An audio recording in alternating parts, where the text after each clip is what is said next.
Hello, Internet.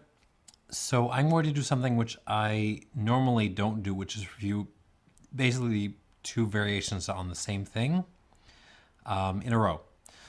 So about an hour and a half ago, as I record this, I finished up a review of the current official range of Bowmore. And I was not especially impressed.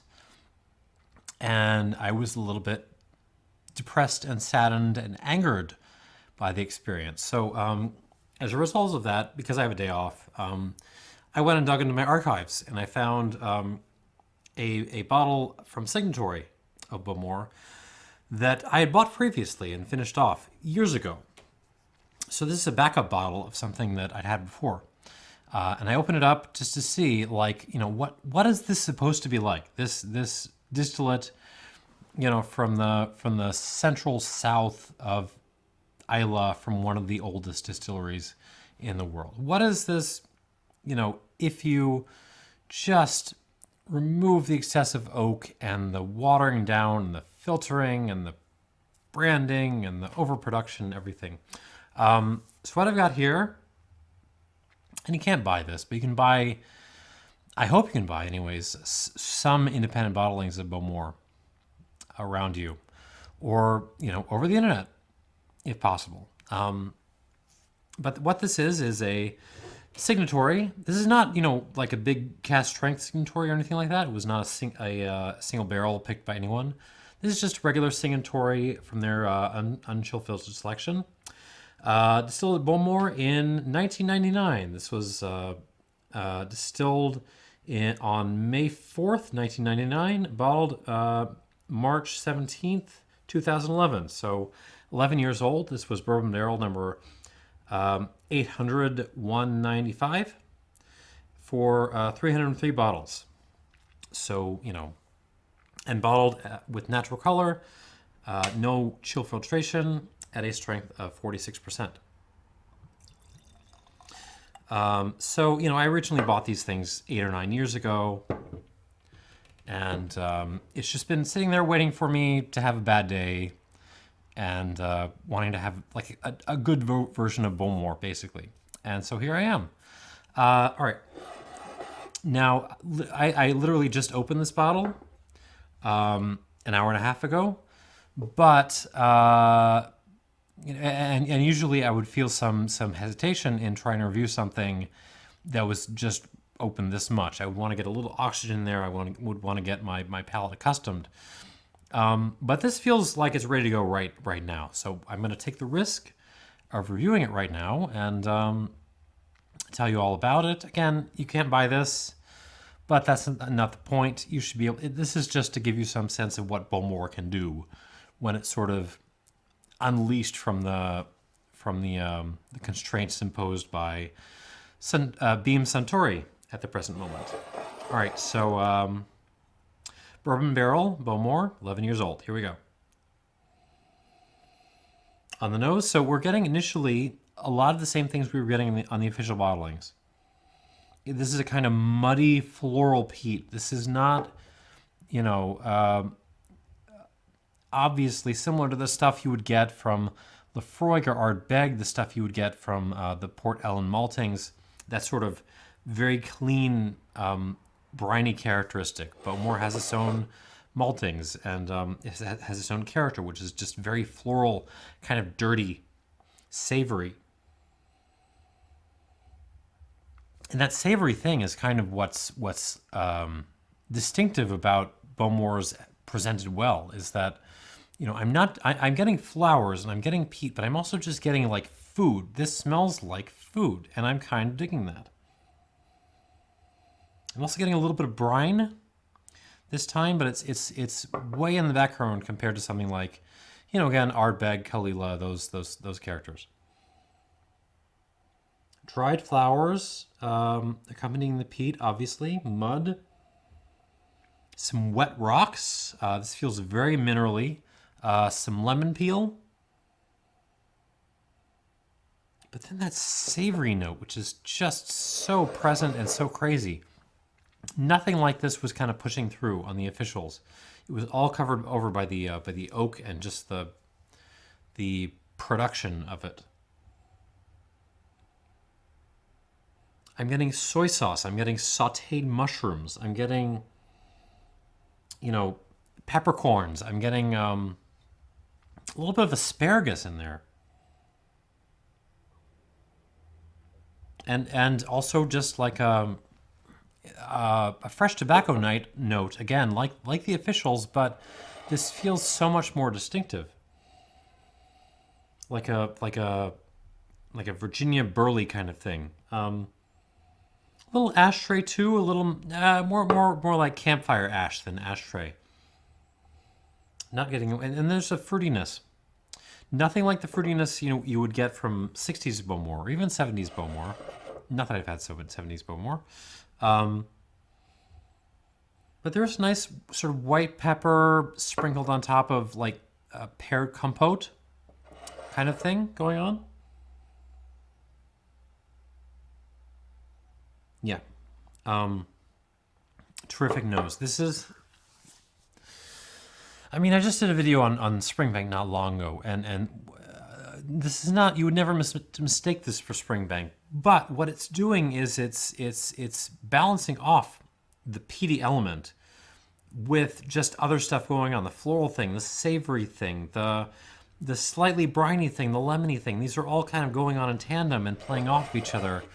It's an ensemble piece.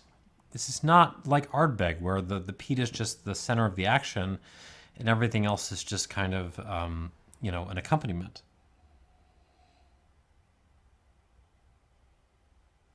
God, this is good distillate. It feels like it could be even better if they sort of just gave it longer distillation or fermentation. Sorry, try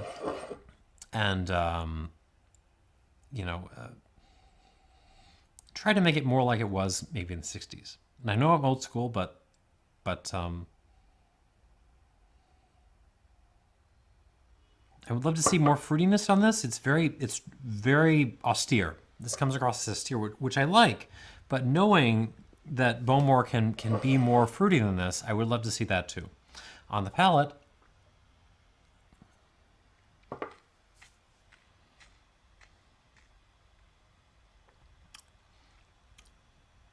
I mean that's just fucking perfect right there. Yeah, it is perfect. It's peat, it's mud, it's dried flowers, a little sea salt going on. Some kind of like a dried peppery thing. But then you've got that sort of mushroomy thing in it, but it's also fruity at the same time. It's like you sauteed some pear slices together with your mushrooms, and some pepper.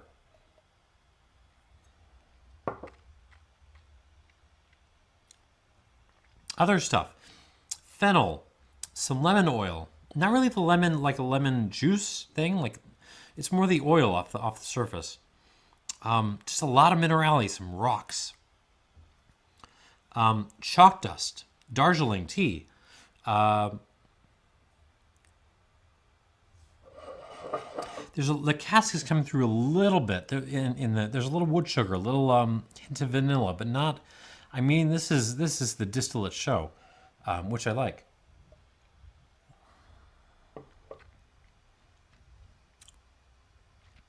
There's some peas in there, which I like. Campfire smoke. More tobacco. This is again, it's kind of not really a lot of Virginia. This is more like a burley flake, like Solani make a good burley flake. Not the McBaron stuff. I don't really like the McBaron flake. But the Solani is kind of right there with me. And a little bit of like a honey thing. Maybe floral honey, like a clover honey, maybe. Yeah, this is very, very good. I'm gonna give this a squirt of water. Come back to it in a minute.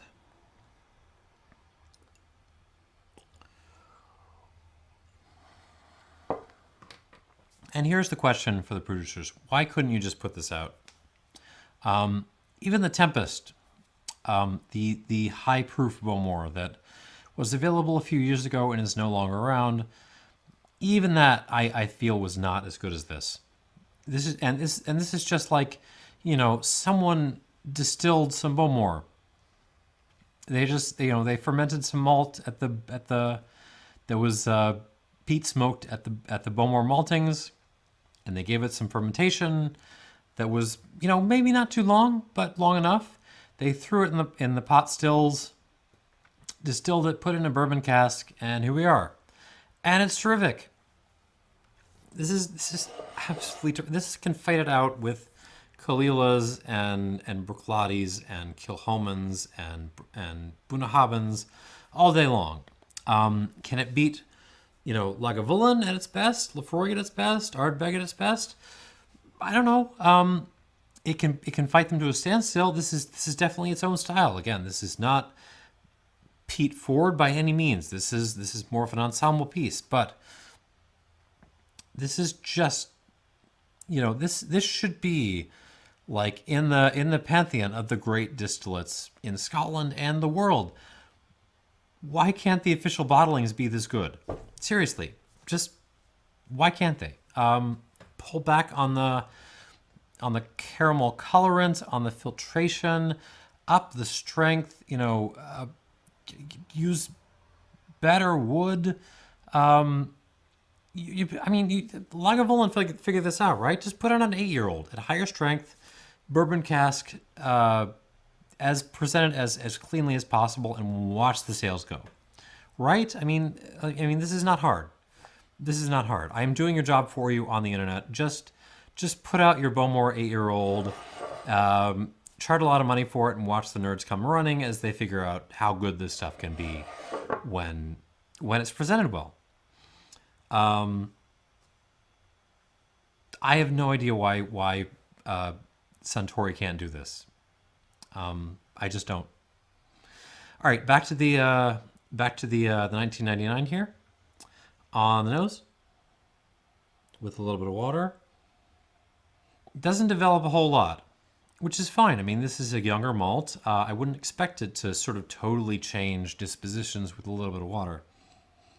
Gets a little bit more peppery, a little white pepper. Actually, no, this is more like a pink peppercorn. It's more, a little more aromatic, a little more floral, a little more wood sugar. There's like a cotton candy note too, which I'm enjoying. Otherwise, it's kind of the same as what it was, which is to say it's absolutely perfect and delightful. On the palate. Oh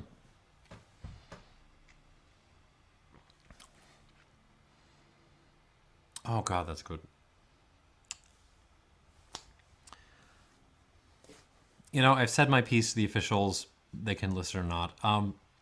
There's a little bit more of a wood sugar effect here. There's a little bit more creme brulee going on. But the main effect of the water is just to actually make this more savory.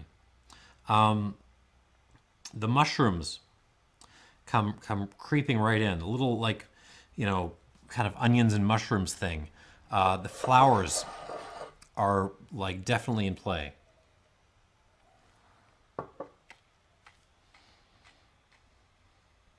And all sort of held together by this sort of peaty minerality or mineral peatiness. I'm not sure which one. Oh God, that is good. This has the sense of like a good Loire Valley red wine, white wine. I'm sorry. I love the Loire Valley reds too, but this is not. This is more of white wine. This is more, not even Sauterne. This is more like a Chenin Blanc kind of thing. More floral. Sauvignon maybe at its best, or even like a Viognier, like a Northern Rhone, like Coindreau or something.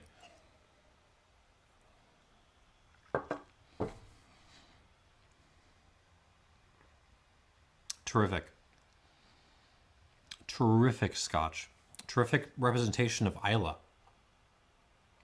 I'm going to give this 88 out of 100. And I'm going to absolutely beg the producers to take note of things like this. This is 11 years old. This is younger than the youngest entry in the current range, in the current official Bowmore range.